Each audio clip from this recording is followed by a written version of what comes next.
I got a call from Mike Sanders, said, hey, I can get us booked on the show in Helsinki, Finland. Right. So we were supposed to fly over to Finland, wrestle that night or the next night, and then fly back that morning. So I was only going to be there for like a day, which I'm like, the money they're paying me, shoot, that's no brainer. I'll fly over there, wrestle, make some good money, sell some pictures, make better money, fly back to Atlanta and hang out for a couple weeks before I got to go back to Japan. So me and Mike were wrestling Sonny Siaki and Elix Skipper. So Sonny backstage, and Sonny was another guy that was in a power play at the same time I was. We come up, I've wrestled him 1,000 times. So we're in the back, and he goes, hey, I've been doing this thing on TNA, the split leg moonsault. So he did a split leg moonsault, and it ain't like he did it on purpose. Some reason he slipped, whatever, his knee come around, whack, where it hit me right in the side of my face. But so he hit me so hard with such impact that my face shifted.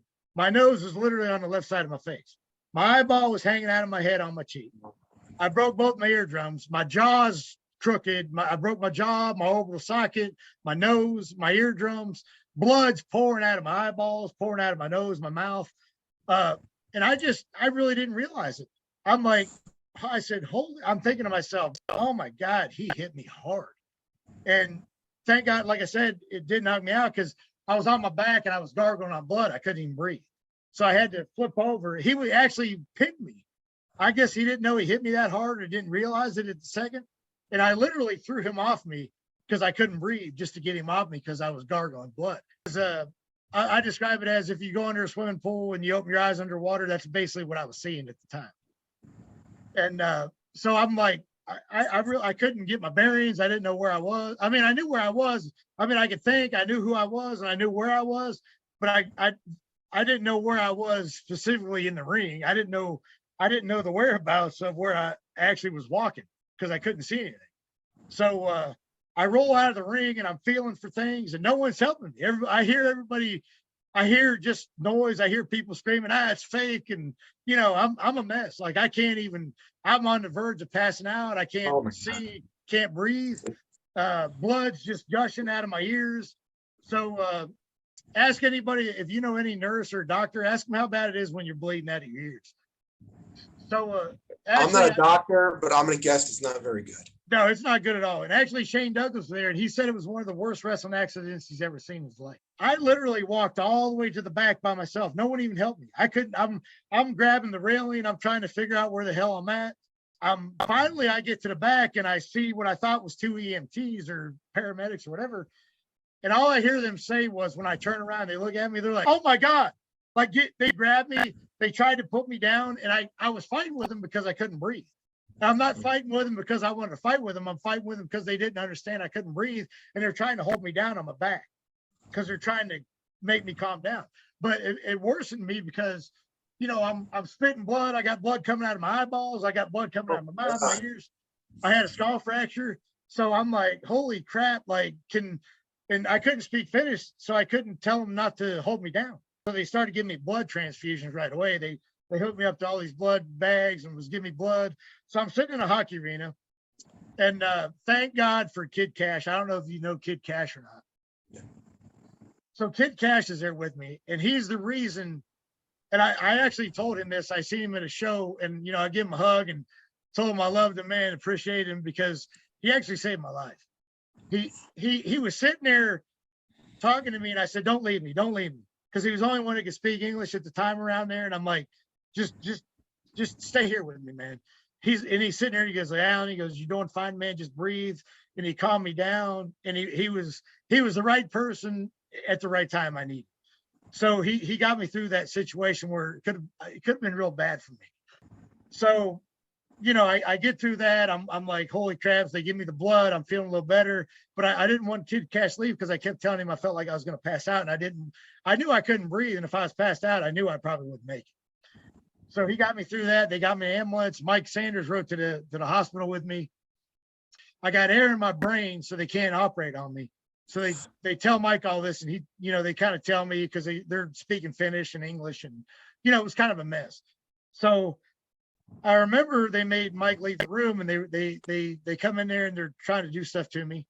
Well, at one point, Mike leaves the room. They leave the room. Finally, Mike comes back in.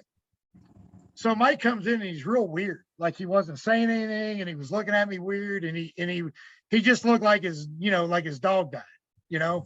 So I'm thinking, what's going on? Like, Mike's like, hey man, they want me to leave. I'm going to go. He was kind of, he really, and the reason he's acting like this is because the doctor just tells him outside the door that I'm going to die. Oh my God. They tell him that. They say, your buddy's dead. They say there's no way he's going to make it through the night.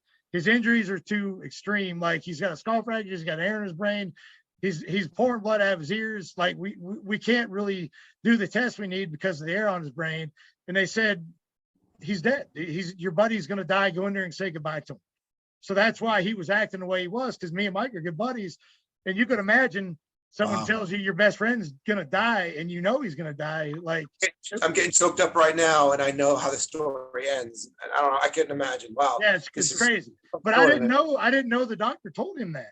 Wow. So he comes in after all that, and he leaves, he's thinking he'll never see me again.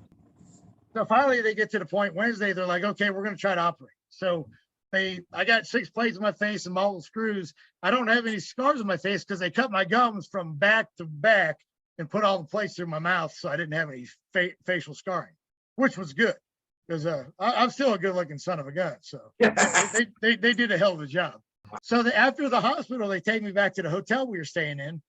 And I stayed at the hotel for, I don't know, maybe another 4 or 5 days.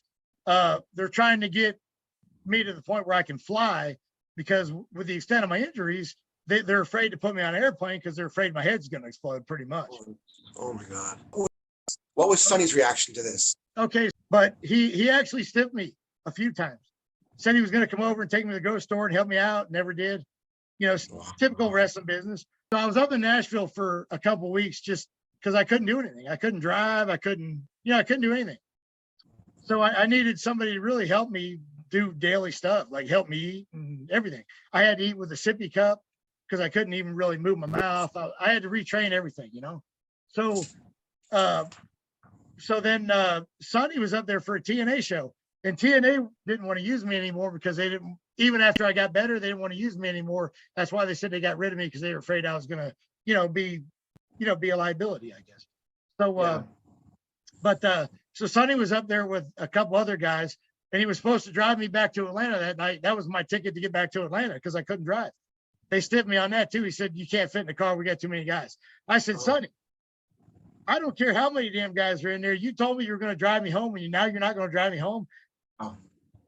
So I'll say I was a little mad at Sonny for a while, but then after a while, a couple of years passed, I called him up one night sitting around the house and, told him I loved him, told him that I forgave him. And, he didn't expect it. He goes, Allan, what's the matter? Are you dying or what's happening? I said, no, I just want you to know that, man. I don't want because I used to go on interviews and stuff and bury him. And, I didn't want to do that because we came up in the wrestling business and, you got to forgive people. You know what I mean? Wow, that's some story, Allan. Thank you for sharing.